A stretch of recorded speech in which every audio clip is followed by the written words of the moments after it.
projecteur sur l'Afrique en pleine transition à travers les innovations et les expériences qui font bouger les lignes. Justement, nous allons parler aujourd'hui de l'esprit d'innovation dans le monde des startups de la santé avec des solutions qui représentent une révolution pour le continent. Et tout de suite, voici le sommaire de votre magazine.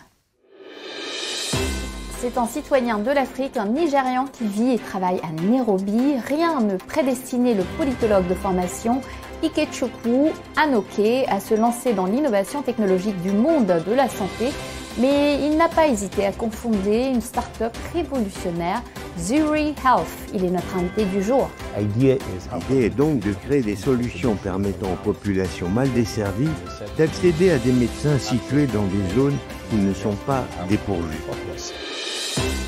Vaccins et médicaments par drone, la révolution sanitaire rwandaise s'étend sur le continent et veut couvrir d'autres secteurs de l'économie. Le problème qu'on avait, qui a été résolu le premier, voyez, donc c'est l'intervention rapide quand on a besoin du sang.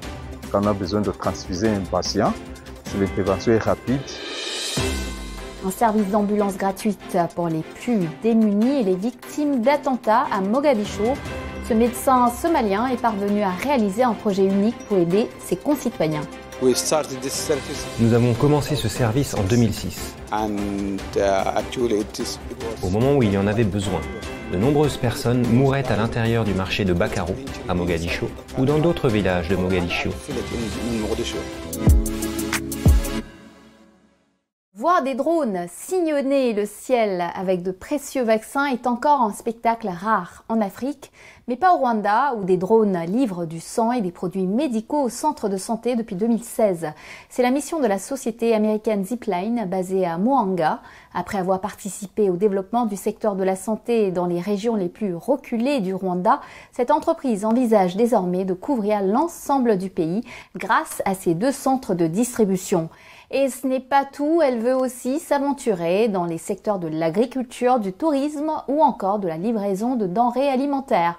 Alexandra Vepia a visité cette entreprise prometteuse qui délivre aussi des vaccins dans l'ouest du Kenya. Regardez. Dans la province du Sud au Rwanda, les habitants ne lèvent même plus les yeux pour contempler le balai de drones au-dessus de leur tête. Depuis 2016, l'entreprise américaine Zipline a jeté son dévolu sur le pays des 1000 collines pour expérimenter sa solution de livraison de sang grâce à des drones. 8 ans plus tard, cette technologie est présente dans 5 pays d'Afrique et ce sont tous les hôpitaux et centres de soins en dehors de Kigali qui sont livrés par Zipline. Situé à 6 km du centre de distribution de Zipline, l'hôpital de Kabayi était l'un des premiers à tester cette solution. Le problème qu'on avait, qui a été résolu le premier, voyez, donc c'est l'intervention rapide quand on a besoin du sang. Quand on a besoin de transfuser un patient, l'intervention est rapide. Donc avant Zipline, on devait envoyer un véhicule à Kigali pour amener du sang. Et vous voyez le temps qui passe. D'ici à Kigali, c'est entre 1h30 et 2h d'arrêt. C'est-à-dire avec le retour, c'est au moins 3 heures. Au moins 3 heures. Alors que maintenant, ça ne dépasse pas 10 minutes quand on a besoin du sang. Pour recevoir des poches de sang, des vaccins, des médicaments ou tout type de produits médicaux, les membres du laboratoire téléphonent directement au centre d'appel de Zipline. Une notification sur leur application leur indique quand le drone part, puis quand il est presque arrivé. 10 minutes après la demande, le colis est parachuté directement dans la zone définie pour l'atterrissage. Pour les lieux les plus éloignés, le drone arrive en moins d'1 heure. Cette technologie permet d'atteindre les centres de santé les plus reculés ou difficiles d'accès à cause des reliefs ou des intempéries. Selon les chiffres de Zipline, leur drone aurait permis de réduire la mortalité des mères lors de l'accouchement de 50% en 2023. Pour comprendre la rapidité des envois, il faut se rendre dans l'un des 2 centres de distribution de Zipline. À Muhanga, une trentaine de drones attendent d'être envoyés à un rythme de 1 envoi toutes les 2 ou 3 minutes, 24 heures sur 24, 7 jours sur 7. À leur début en 2016, seulement 8 vols par jour étaient enregistrés. Ainsi, lorsque le colis est prêt, nous scannons à la fois le colis et le drone pour associer sa destination. Il y a un QR code. Nous utilisons un téléphone pour scanner à la fois le colis et le drone. Ainsi, le drone sait où il va. Ensuite, nous insérons le colis à l'intérieur du drone de cette manière Puis nous retirons le colis et le corps jusqu'au lanceur. Une fois le colis livré par parachute, le drone revient automatiquement à Muhanga et est récupéré, démonté, puis réutilisé. Fort de leur expérience et grâce à leurs équipements sophistiqués pour conserver tout type de produits, Zipline a étendu ses activités en dehors de leur collaboration avec le ministère de la Santé. L'entreprise agit pour la santé des animaux via la livraison de vaccins et aussi pour l'agriculture avec l'envoi de produits pour l'insémination artificielle des porcs. En décembre 2023, Zipline a signé un partenariat avec Rwanda Development Board afin de livrer des produits touristiques dans les hôtels de luxe. Une activité qui s'adresse à un public aisé et qui devrait être florissante. En contrepartie, 20% de ces profits liés au tourisme sont reversés pour profiter à la conservation des parcs naturels du pays. Au mois de décembre, on a lancé le tourisme parce que on se retrouve avec nos mini-aéroports, des drones, des batteries, on a tous les équipements. On peut aller presque partout au Rwanda. Donc il y a vraiment eu ce besoin. Il y a des hôtels, des luxes, des lodges de luxe qui sont dans les coins éloignés du pays, au milieu de volcans, dans la forêt de Nyungwe. Donc ces hôtels de luxe ont des visiteurs qui veulent aussi avoir accès aux produits made in Rwanda, donc qui sont faits au Rwanda par les artisans et les artistes qui sont en vogue au pays. Donc en décembre, on a commencé on a déjà 7 hôtels qui sont déjà listés et leurs visiteurs ont non seulement les produits faits au Rwanda, mais aussi ils ont toute cette expérience d'avoir la drone délivrée, le cadeau, le produit à leur hôtel. Zipline compte aussi profiter de la vague de e-commerce qui touche Kigali pour développer la livraison de nourriture à domicile grâce à de nouveaux drones. L'entreprise américaine a également été contactée par les services de poste et des pharmacies privées pour organiser des livraisons. Le développement de son activité permet ainsi de créer des emplois. Environ 200 personnes travaillent aujourd'hui pour Zipline et l'entreprise continue d'embaucher des opérateurs, pharmaciens, ingénieurs, vétérinaires, etc. Toujours dans une volonté de développer et d'étendre l'innovation à tous les secteurs. Et comme on l'a bien vu dans ce reportage, le secteur de la santé en Afrique connaît une révolution multidimensionnelle qui repose en grande partie sur les nouvelles technologies. Cette évolution, notre invité, le PDG et cofondateur de la start-up Zuri Health, Ikechukwu Anoke, l'a non seulement comprise, il a aussi décidé d'en faire bénéficier le plus grand nombre. Il a expliqué comment à Laurence Strass et à Thierry Schiller. Ikechukwu Anoke, bienvenue sur Initiative Africa. Vous êtes le PDG de Zuri Health, un hôpital virtuel et une plateforme de santé numérique. Pouvez-vous expliquer comment cette plateforme révolutionne les soins de santé en Afrique? Merci beaucoup, j'aime bien cette question. Comme vous l'avez mentionné, Zuri Health est un hôpital virtuel. Nous combinons des outils intelligents et non intelligents pour garantir un accès aux soins de santé en Afrique. Mais il est important de comprendre quels problèmes nous cherchons à résoudre. Premièrement, nous répondons au problème de ratio médecin-patient. En Afrique, il y a un médecin pour 10 000 habitants. L'idée est donc de créer des solutions permettant aux populations mal desservies d'accéder à des médecins situés dans des zones qui ne sont pas dépourvues. C'est pourquoi nous misons sur la télémédecine, les SMS aux médecins et des outils simples pour élargir cet accès. Deuxièmement, 65% des utilisateurs de téléphones mobiles en Afrique n'ont pas accès à Internet ni à un smartphone. Notre ambition chez Zuri Health est donc d'apporter les soins de santé sur chaque téléphone, qu'il soit intelligent ou non. Troisièmement, le coût. La moitié du continent vit avec moins de $1 par jour. Cela signifie que dès que les soins coûtent plus d'$1, la majorité des familles ne peuvent pas y avoir accès. Il fallait donc inventer des solutions pour rendre les soins accessibles en dessous de ce seuil. Il est crucial de rendre les soins abordables car la santé est un droit humain fondamental. Enfin, nous nous attaquons aux maladies non transmissibles, responsables de 40% des décès en Afrique, alors qu'elles sont évitables et gérables. Il s'agit de mettre en place des solutions de dépistage, de suivi, d'assurance pour que chacun ait une chance de se soigner correctement. C'est en s'attaquant à tous ces problèmes que Zuri Health se positionne comme un acteur clé de la transformation de l'accès à la santé sur le continent. Zuri Health est né d'une expérience très personnelle qui a inspiré sa création. Pourriez-vous nous en dire plus? Merci. Oui, j'aimerais vous en parler. Zuri Health, c'est la promesse d'un père à sa fille. Ma fille s'appelait Zuri. Et les circonstances de sa naissance, les difficultés rencontrées, malgré ma position privilégiée, m'ont fait réfléchir. Je pouvais me permettre les meilleurs soins, mais j'ai failli perdre mon enfant. Alors que dire de ceux qui n'ont pas ce privilège?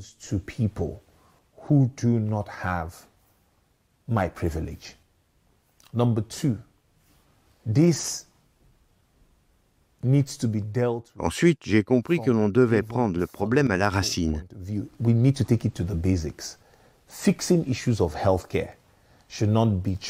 Rendre les soins de santé accessibles à tous dès le plus basique.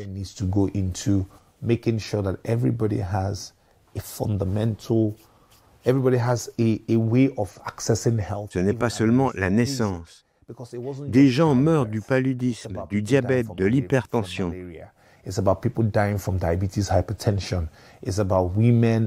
Des femmes n'ont pas accès à la planification familiale. Tout cela découle d'un manque d'accès ou d'information. Et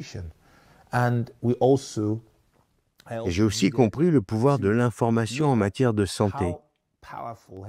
Il fallait que les gens soient mieux informés, même sur les gestes les plus simples.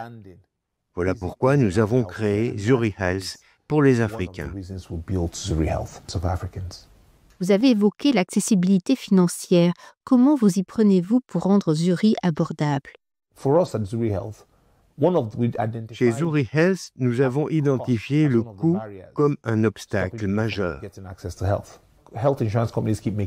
Les compagnies d'assurance santé perdent de l'argent, peinent à dégager des bénéfices.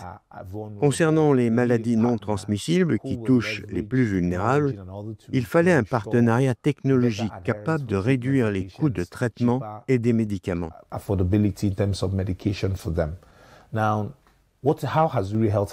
Nous avons donc décidé de nouer des partenariats avec des opérateurs télécoms africains, MTN Group, Safaricom, Telecel.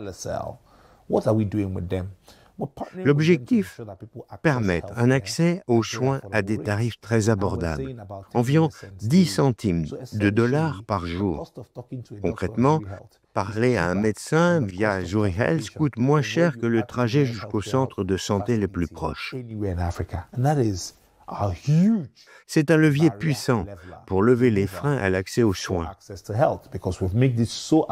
Grâce à ce tarif, il n'y a plus de raison de ne pas consulter un médecin. Plus de 40 pays. Chaque semaine, plus d'une centaine de diffusions à travers l'Afrique, l'océan Indien et l'Europe. Ne manquez pas cette opportunité unique. Alors n'hésitez pas, contactez-nous dès maintenant.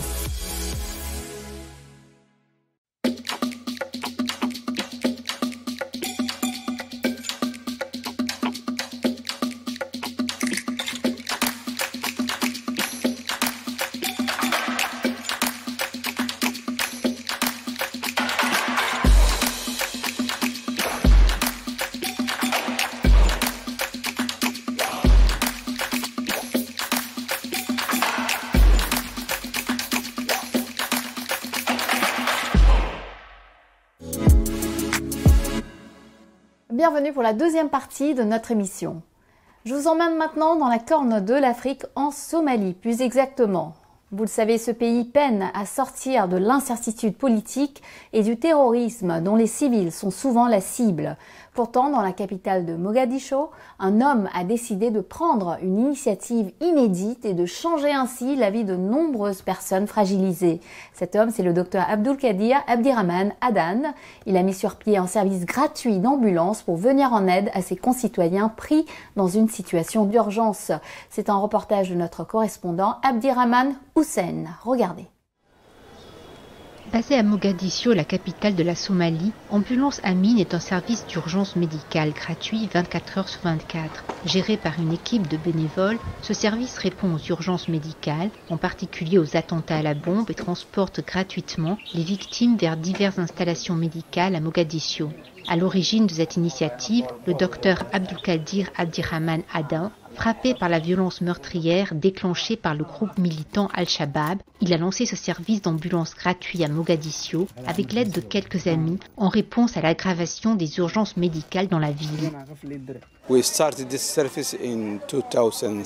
Nous avons commencé ce service en 2006, au moment où il y en avait besoin. De nombreuses personnes mouraient à l'intérieur du marché de Bakaro, à Mogadiscio, ou dans d'autres villages de Mogadiscio. Les gens avaient l'habitude de transporter une brouette de la scène des violences jusqu'à l'hôpital. Parfois, ils mouraient en chemin. Alors je me suis demandé, comment pourrais-je aider? Mon équipe et moi avons lancé ce service d'ambulance gratuit et nous l'avons appelé Amin. Abdulkadir Abdullah Abdi, chauffeur chez Amin Ambulance pendant près d'une décennie, dit aujourd'hui qu'être d'astreinte 24 heures sur 24 n'est cependant pas une mince affaire. Je suis arrivé à Amin Ambulance en 2013. Nous travaillons dans des conditions très difficiles et nous sommes d'astreinte 24 heures sur 24, 7 jours sur 7, pour les cas d'urgence comme les personnes blessées dans les attentats à la bombe, les accouchements, et pour toute personne ayant besoin d'une aide d'urgence comme quelqu'un qui fait de l'hypertension à minuit chez lui. Contrairement aux autres services d'ambulanciers de la ville, Amin Ambulance offre des services gratuits à ses clients. Le fournisseur s'appuie sur les contributions de sympathisants, y compris la communauté des affaires, les étudiants ou les particuliers. Le service d'ambulance est financé par la communauté somalienne, des hommes d'affaires somaliens. Lorsque nous allons dans des écoles, des entreprises ou des universités, nous demandons aux étudiants de contribuer $1. Chaque dollar sauve une personne. Amin Ambulance est non seulement bénéfique aux membres du public, mais aussi aux hôpitaux qui dépendent du service lors de situations d'urgence. Pour le docteur Mustafa Youssouf de l'Académie de médecine et d'imagerie de Mogadiscio, le service d'ambulance gratuit joue même un rôle crucial. Amin Ambulance nous permet de transporter des cas d'urgence de la maison à l'hôpital, tels que les femmes enceintes, sans aucun frais. Amin nous aide également à transférer les patients vers d'autres hôpitaux, car ils disposent d'un personnel bien formé et fournissent les soins nécessaires pendant le transport. Fatima Nor est enceinte de 5 mois et aveugle. Incapable de payer le taxi ni de parcourir à pied la distance, elle a appelé Amin Ambulance qui a répondu rapidement. Je suis venue dans un centre de santé publique du district Odan pour des examens et le médecin m'a envoyé pour des examens par ultrason. J'ai appelé l'ambulance Amin pour qu'elle m'emmène car je ne pouvais pas marcher jusqu'à l'hôpital parce que je suis aveugle et enceinte de 5 mois. Ils m'ont transportée gratuitement. Je les remercie. Mais dans une ville où les intérêts privés ont des racines profondes, l'exploitation d'un service gratuit est vouée à se heurter à une multitude de défis. Le docteur Abdulkadir signale cependant que la sécurité est l'un des principaux défis auxquels son équipe est confrontée. D'après mon expérience de 15 ans dans le service d'ambulance gratuit en Somalie, le principal défi auquel nous sommes confrontés depuis que nous avons commencé jusqu'à présent est celui de la sécurité. La finance est également un autre défi, et même lorsqu'il n'y a pas de revenus, au moins nous continuons à opérer en payant de nos poches.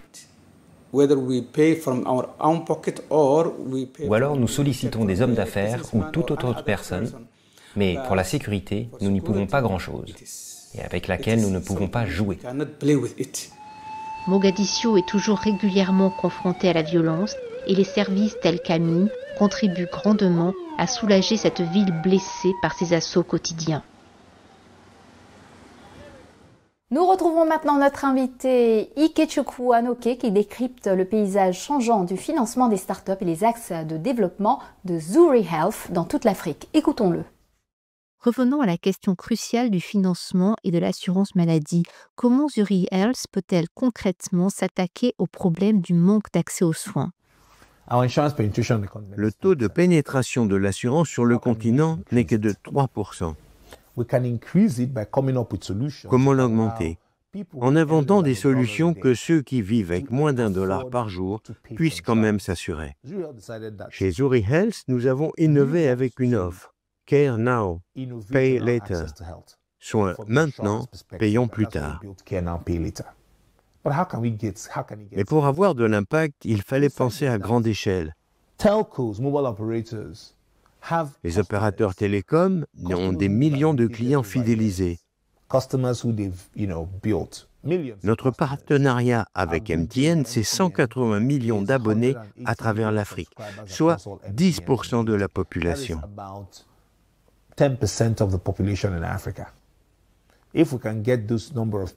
Si nous réussissons à donner à ces abonnés un accès à l'assurance santé, en leur permettant de payer un peu chaque jour ou chaque mois, on peut passer de 3 à 13% de couverture, et même aller au-delà.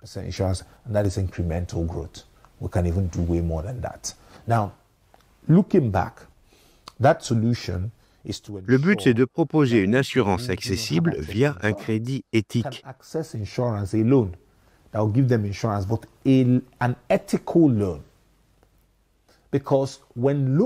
Un prêt abordable, sans intérêt abusif, qui ne plonge pas les gens dans la pauvreté.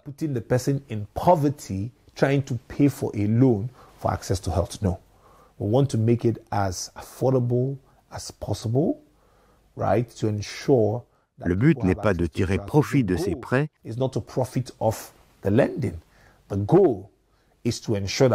mais d'élargir l'accès à l'assurance santé. C'est cela qui compte. Comment voyez-vous l'intégration de l'IA, l'intelligence artificielle, dans la gestion de la santé? Très bonne question. L'intelligence artificielle peut nous aider à pallier le manque de personnes.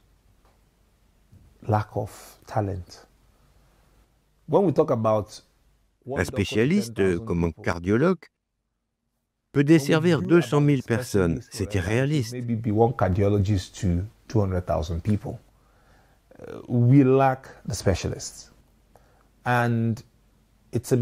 Former davantage de spécialistes prend du temps.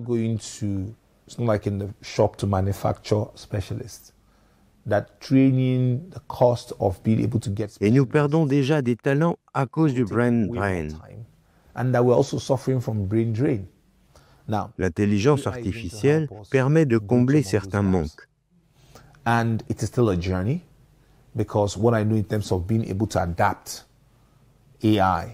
Ce n'est pas encore totalement opérationnel, mais cela devient un excellent outil complémentaire pour les médecins.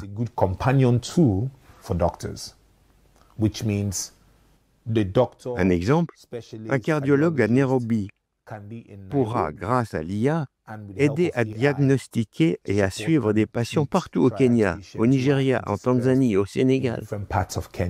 C'est un véritable levier d'amélioration de l'accès. Zuri Health a déjà collaboré avec l'accélérateur panafricain de santé Timbuktu. Alors que nombre de ses programmes soutenus par l'ONU et les États-Unis sont fragilisés par les politiques de l'administration Trump, quels conseils donneriez-vous aux startups africaines?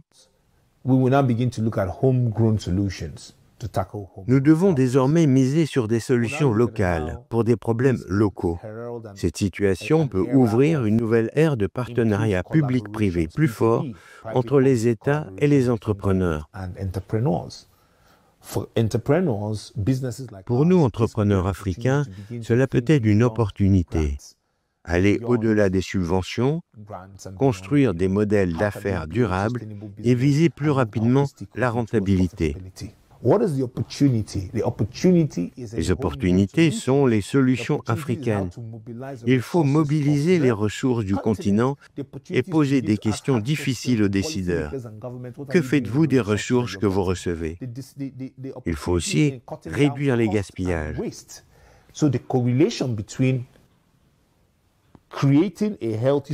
Créer une société en bonne santé est fondamental pour générer de l'activité économique et de la prospérité. Mais lorsque vous discutez avec des institutions financières africaines, privées, des sociétés de capitaux risques privés, sont-elles partantes? Oui, d'après mon expérience personnelle, ils sont partants. L'appétit pour les subventions a diminué et l'intérêt pour les investissements en capital a baissé aussi. Ce qui monte, c'est l'intérêt pour les prêts. Les entrepreneurs recherchent davantage de capital, de crédit pour croître. On constate donc une augmentation des prêts, preuve que les banques commencent à libérer des liquidités pour soutenir l'innovation. C'est ça une évolution positive. Et dans ce contexte, justement, quel est le plan d'expansion panafricain de Zuri Health?